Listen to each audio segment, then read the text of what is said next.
It was originally conceived as a United States of Europe. The European Union was created to bind its member nations together economically, politically, and socially. And in the 50 years since it was founded, the EU has progressed, stumbled, and grown, both in membership and influence. So why then are some nations clamoring to be members while others want little to do with the EU? And how do all those countries with different languages, politics, and customs get along with each other? We'll look at these and other issues next on Great Decisions. In a democracy, agreement is not essential, but participation is. Join us as we discuss today's most critical global issues.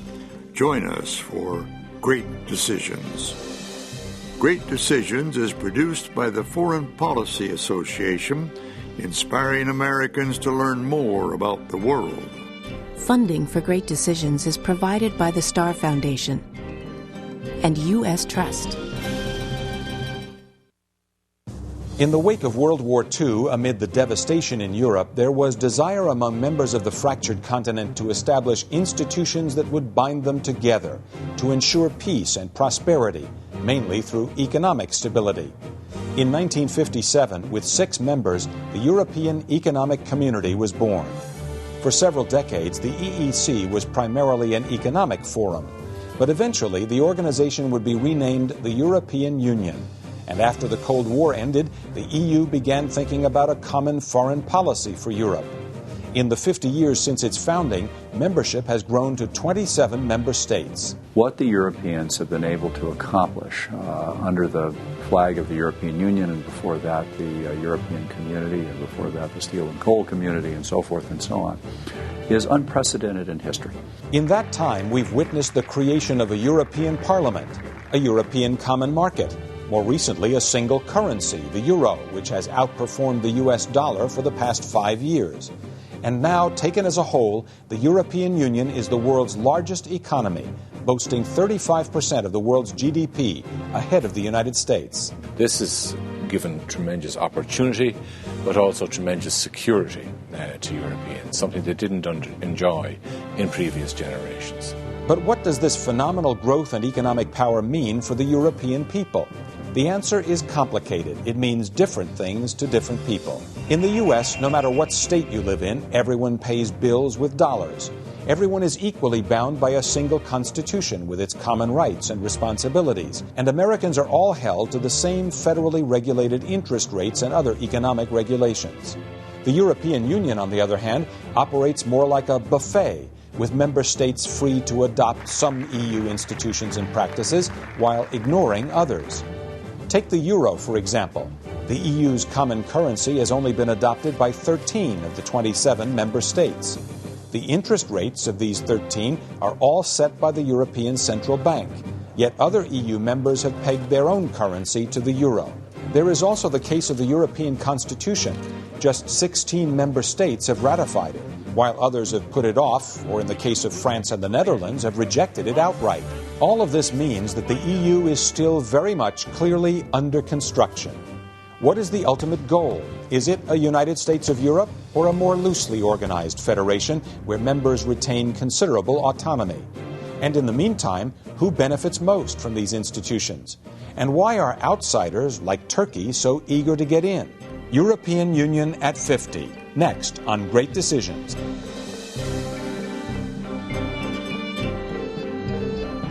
And now from our New York studios, here is Ralph Begleiter. Welcome to Great Decisions.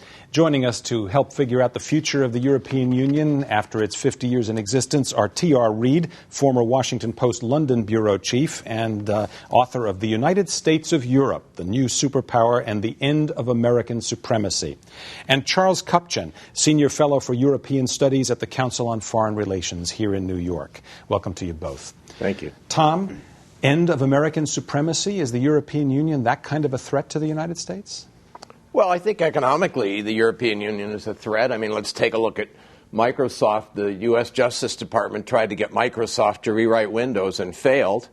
Brussels went after Microsoft and they rewrote Windows because Europe told them to. They have economic clout in the world. The Europeans are making most of the rules that govern commercial trade around the world now, because it's a huge market and they like rules. You know, they're Europeans. So, yeah, they have that kind of clout. They give away more money to more countries than the United States does. Let's assume Europe does that because they're nice people, but you buy power by doing that. You buy clout in the world. And give away more money, you mean foreign aid? Yes, foreign aid, both not military, but development aid they give to more countries in higher numbers. You get clout that way. Excuse me. About 80% of the members of the United Nations are getting money from the European Union. No wonder it's hard for us to pass something there that we don't like. So, yeah, I would say certainly in economic terms and kind of cultural terms, Europe has clout in the world today. Since the fall of the Berlin Wall in 1990 or so, about 35 new constitutions have been written. There's not one that has a Congress and a president and a Supreme Court like ours. They're all modeled on European constitutions because that's the model that the rest of the world is trying to follow. Charles, you agree? End of American supremacy? Is Europe a new superpower? I agree with Tom that in the economic realm, the EU is clearly rivaling the United States. It has a market of some 500 million people. The euro has been gaining ground against the dollar. It's becoming a second reserve currency. But on geopolitical issues, the EU has not risen to the occasion, is no match for the United States. There has yet to be an effort to forge a single voice, a common unified position on foreign and security policy.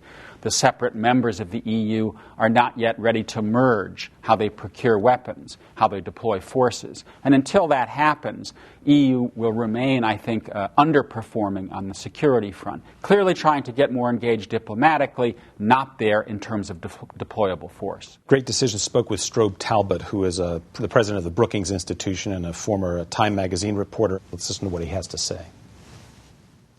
I think that we'll see a new degree of energy and some fresh thinking.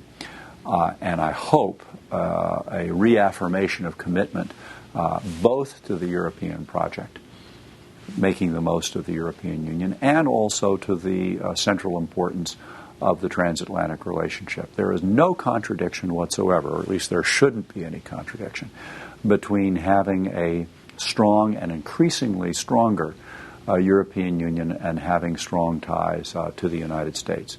Do you agree with that? No contradiction. You can be a superpower or a challenging superpower without threatening the United States, Charles? Well, in some ways, the Iraq War, even though it was very divisive for the transatlantic community, provided, I think, a process of learning whereby both Americans and Europeans realized that if the two sides of the Atlantic go their separate ways, it could be very negative for both. And the Iraq War sort of divided Europe. You had the British, the Spanish, the Italians that backed President Bush. You had the French and the Germans that led the charge against the war in Iraq. And there was a sense that perhaps the transatlantic relationship was coming to an end. It's interesting that Schroeder and Chirac are gone. You now have Angela Merkel in Germany, Nicolas Sarkozy in France, both of whom are more pro-American, more pro-Atlanticist. And so rather than seeing the EU emerge as a counterweight to American power, which is what the Germans and the French said during the initial years of the Iraq War, you now have European leaders who are saying a strong Europe and a strong America can be partners. And the Bush administration as well, after a period of thinking, well, we don't need Europe, we don't need allies, has come around to saying, you know what, we're in trouble in Iraq, we need help in Iran, we need help in the Middle East peace process. Where do we get that help? The best place to look is the EU. Are they looking to the EU, or are they looking to France and Germany, the heavyweights in Europe? Some combination. Henry Kissinger always said, who do we call when we want to get someone on the horn in Europe? And there is an answer to some extent. There's Javier Solana, the High Representative for Foreign and Security Policy, and he's trying to herd the cattle. On the other hand, if you call him, you also need to call Paris and London and Berlin, because decisions are made partly in Brussels, but partly in national capitals. It's a bit of a hybrid animal. Tom, is it fair to say that the United States, when it looks to Europe, is looking to the European Union, or is it looking to individual nations and kind of totaling up the votes and the military power and the political power within Europe? Well, George W. Bush was the first president of the United States of America to visit the capital, the headquarters of the United States of Europe, and I think in Brussels. And I think today the U.S. administration is dealing with Brussels and with the EU much more than ever before. Even in Bush's first term, they wanted to deal with Berlin, with London, with Dublin, with Paris. Now they're dealing with Brussels. You remember Rumsfeld famously said, former Secretary of Defense Donald Rumsfeld said, well, there's old Europe and new Europe. He wanted to divide Europe and get our...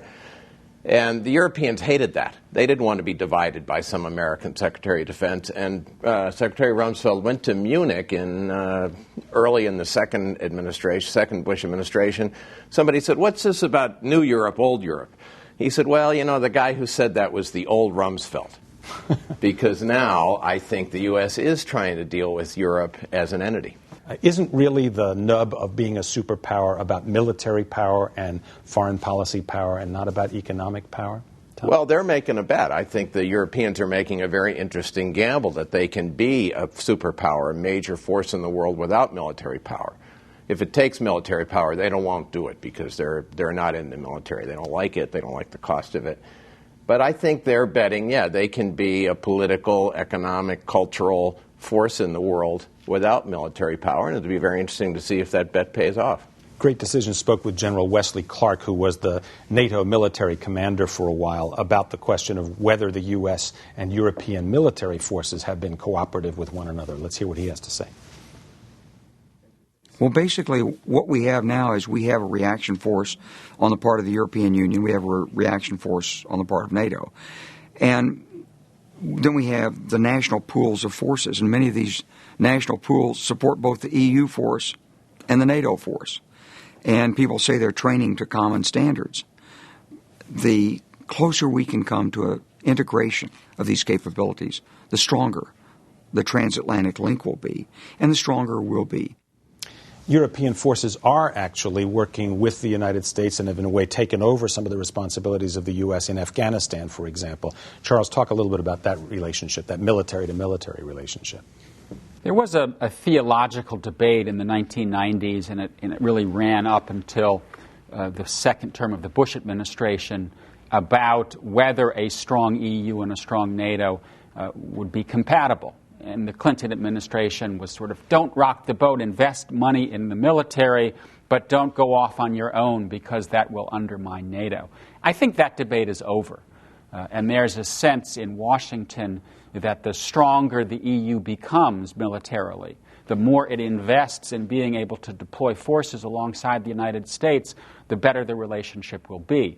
Does the European military, do the European militaries, plurals, have the kind of projection of force capability the United States has? And from the military standpoint, would you characterize the European Union as a superpower?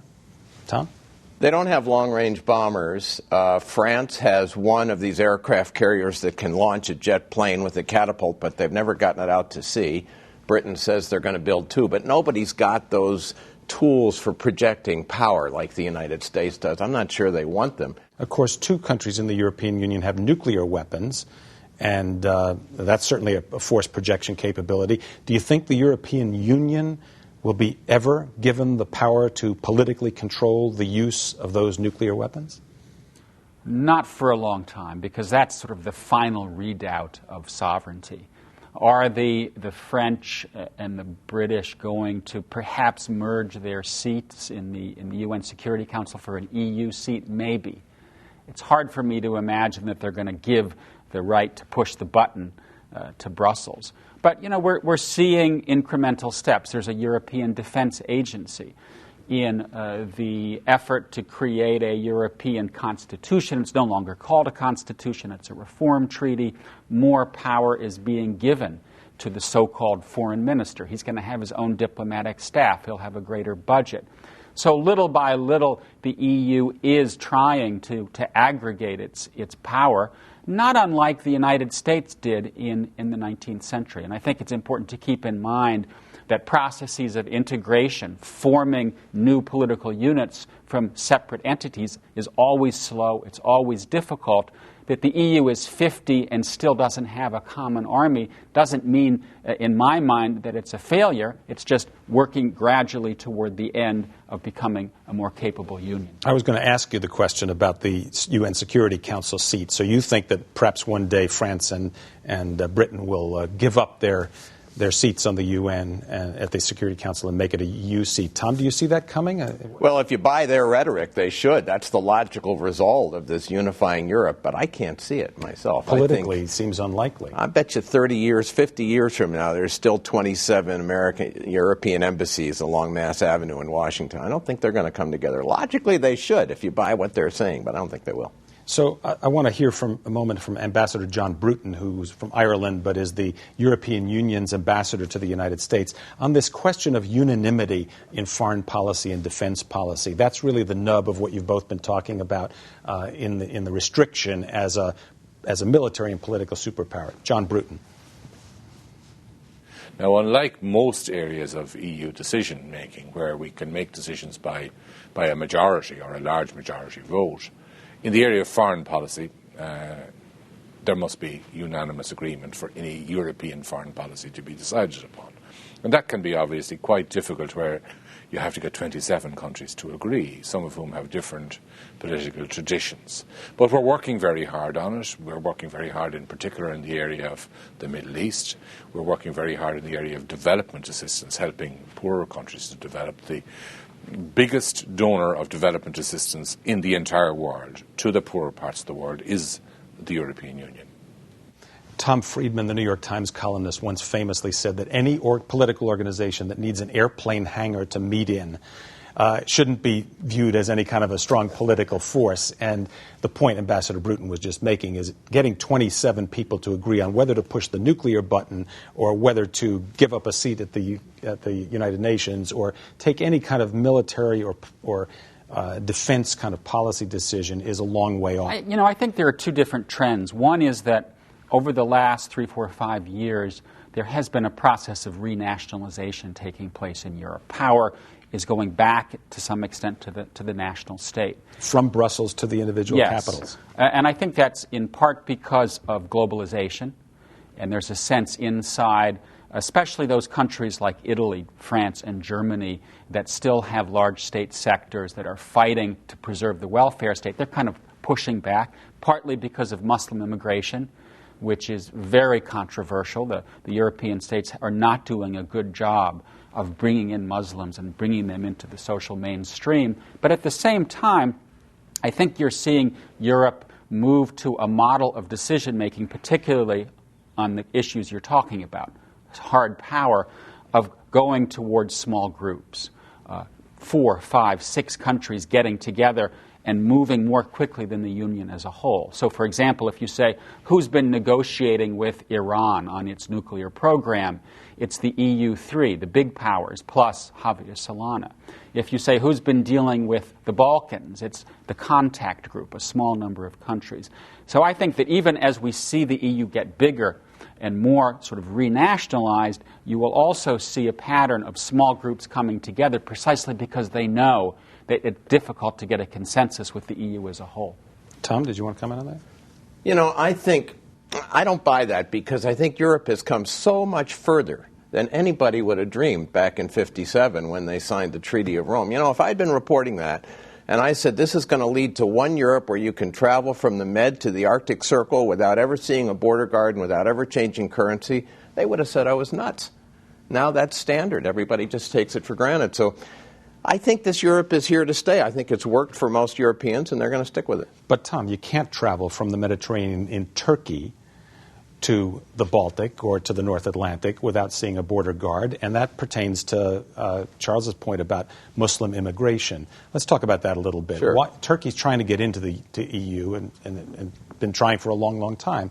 The Europeans are very, very reluctant. Why? Well, I think a lot of it is they're afraid of all those Muslims coming in, and they're afraid of all those low-paid Turkish job seekers coming in and taking their jobs. That's what they're worried about. They're not sure they can assimilate this. Quite similar, I think, to the kind of revolution against immigration in the United States. It's a powerful force. So that's why they're worried about it. And, of course, it's a matter of geography, Ralph. 2% of Turkey is in Europe. It's, you could argue it's an Asian country. But, again, if you take their rhetoric... It's a NATO ally, though. Yeah, if you take their rhetoric alliance. that we should all work together, have a borderless alliance, Turkey ought to be in there. But I think it's going to be a long time before it happens. Is that related to a fear of a religious issue, or is it a jobs issue in Europe? Germany already has lots of Turkish immigrants. That may be one of the big political issues in Germany at the moment. They is it go related to Turkish terrorism? language schools now. Yeah, that it is a political issue in Germany. I think it's both. There's some sense that there's this religious minority that doesn't share our traditions is growing in our cities, and there's some sense that these people are going to come in and take our jobs. I think both of those, not unlike the reaction to immigration throughout American history. The one flip side of this is that the EU member states realize that their populations are declining, that they have low birth rates, and that if they're going to keep their populations and pension systems afloat, they need warm bodies. Where are their warm bodies? Well, they're not in Central Europe and they're not in Russia because birth rates are low there. They're in Turkey, North Africa, the Middle East, where you have a youth bulge. And that means more and more Muslims are coming in. And I think at heart, this is not an economic issue. It's an issue of identity and religion. And the problem across the EU, unlike here in the United States, is that ethnicity and nationhood are still intermingled. And so even though someone might say, I'm a Frenchman, and the person who's an immigrant from Algeria is a French citizen, they may not be thinking in the back of their mind that that person is really a Frenchman with French blood running through his or her veins. And until that mindset shifts, I think there'll be resistance to opening the door to Turkey and to bringing more and more Muslims in, because there's a sense that they're not us. And then, as you mentioned, there's the terrorism issue. We've seen bombs in Madrid, bombs in London, averted attacks in Germany. There's a sense that Muslim communities represent a threat from within. Do the Europeans see that terrorism theme as something that unites them with the United States, or do they try to separate themselves from the United States on that score to try to avoid the kind of anti-American terrorism which has been occurring in recent years? Tom? Well, after 9/11, we're all Americans now, as you remember. Lamont famously said, yeah, everybody was on our side and we were all fighting terrorism together. I think more Europeans have died in Afghanistan than Americans have. So on that side of terrorism, they're with us. But as soon as we invaded Iraq, we kind of lost that support. They don't think that's part of any war on terror, and they're not with us on it. Is that a dividing factor as they consider expansion, for example, to Turkey and perhaps elsewhere? Do they see that through the terrorism lens? I guess you sort of touched on it, Charles. They do, and as Tom said, the Iraq War has been very polarizing in the sense that in Spain, after the Madrid bombings of the railroad there, they withdrew from Iraq because there was a sense that this is why we're being attacked. On the other hand, when you do have threats in major European cities, there is a sense that this pushes EU closer to the U.S., and in tangible terms it does. There's more sharing of intelligence. There's now sharing of who's on airplanes going across the Atlantic, more effort to freeze the assets of al-Qaeda operatives.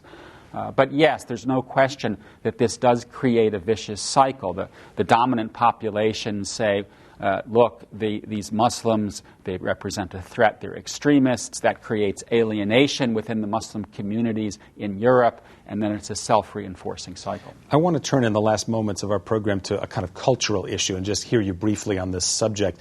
I think something like 3/4 of the revenues in movie houses in Europe comes from American films being shown in European movie theaters. And yet there's a resistance to that in the European Union. They want to be able to promote European filmmakers, and not just film, but music and poetry and literature and so on as well. That's another area where I think there's tension between the United States and the European Union. Is that a serious issue? They want to watch our films, but they want to be able to produce more of their own. Tom? You know, the French are concerned about preserving French culture against the American wave. You go down the street in Paris, everybody you pass is wearing Nikons, drinking Starbucks, and listening to 50 Cent or Beyonce on her iPod. Everybody. This is beyond governments in Europe. They love American culture. It's taken over, and if the French government can't stop it. Charles, you have a last word on that subject? no question that Tom's right about the movies and the Nikes and the jeans, but there is, I think, a big question out there, and that is, are we witnessing a generational change that will have political and strategic consequences? The generation that lived through World War II and the rebuilding of Europe was very pro-American. For them, the alliance across the Atlantic was sacred. For younger Europeans, let's say 2025, they're coming of age amid terrorism, amid the Iraq War. It's uncertain whether they will look to the United States as a partner in the long run, or simply as yet another state with whom they have no special affinity. And it remains to be seen where this new generation of younger Americans as well as Europeans take this relationship. Charles Kupchan, Senior Fellow for European Studies at the Council on Foreign Relations, and T.R. Reid, former Washington Post London Bureau Chief and author of The United States of Europe. Thank you both for joining us on Great Decisions. And thank you as well for being with us on Great Decisions. I'm Ralph Begleiter.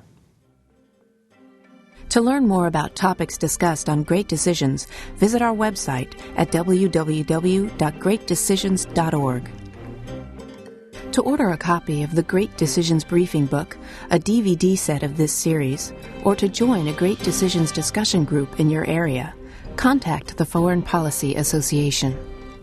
Funding for Great Decisions is provided by the Star Foundation and U.S. Trust.